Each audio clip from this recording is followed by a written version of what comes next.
Hey everybody, welcome back to our Jeep Adventures. Today we're going to put on a MetalCloak Dana44 differential cover. It's going to go on the rear of our Jeep. Reason why we're doing that is quite simply because I ripped up a pinion seal somewhere off-roading and noticed it when oil was dripping off the back of the Jeep because it came out of the pinion seal and just flung it everywhere. We don't know how it happened. We think maybe it's from a rock. Got there and damaged the pinion seal. I don't know, honestly. The other thing is I've been stuck on rocks quite a few times on the differential itself, and thought this would be a great way to protect it. We've got Jeep Jamboree coming up. I was fortunate enough to be on a standby list, and somebody canceled and I got a spot, so a couple weeks we're going to do that and be able to try this this new cover out. It is, like I said, MetalCloak. And let me tell you, it's heavy. There ain't no doubt about it. It is well made. So I'm pretty excited about getting this on and protecting that rear differential. All right, so we're under the Jeep. You can see here's the pinion seal. It's exposed because we don't have a stock drive shaft. Stock drive shafts have like a flange that comes over and covers it. We've got an Adams drive shaft, so we're just thinking maybe we got it caught on something. I don't know, a rock or a stick or something.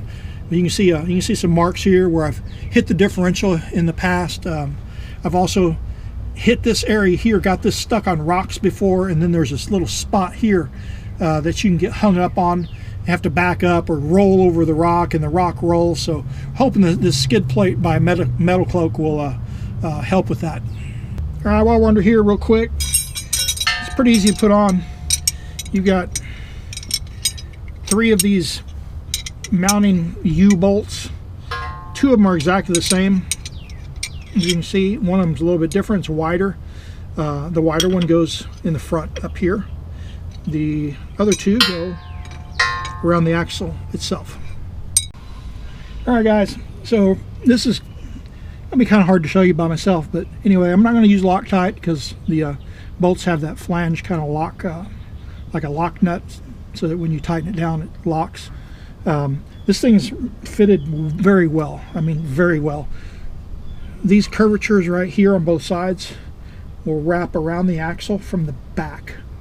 And then this part here is machined to fit right along this edge here. So basically you gotta work it in there a little bit. There you go, just like that. Hold it in place.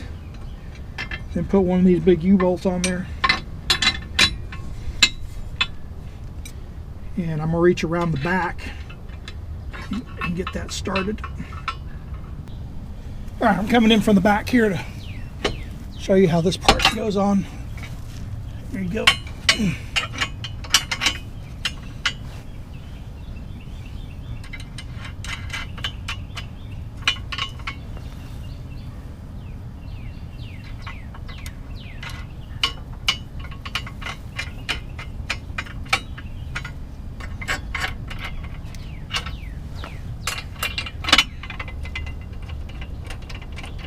All right, so just the first thing I don't like about it, the threads were jimmied up, and I had to kind of force the nuts on them and basically remake the starter thread.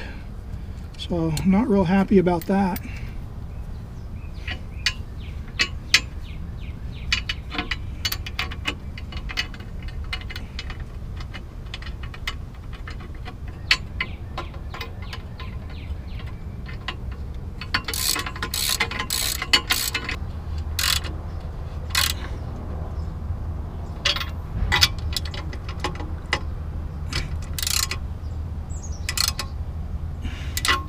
All right, so fitment on the front part is really pretty tight, pretty tough too, but I did get it.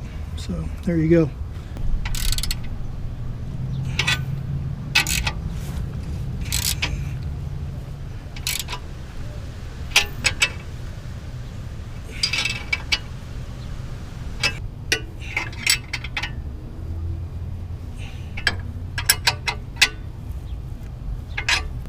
All right, there you go.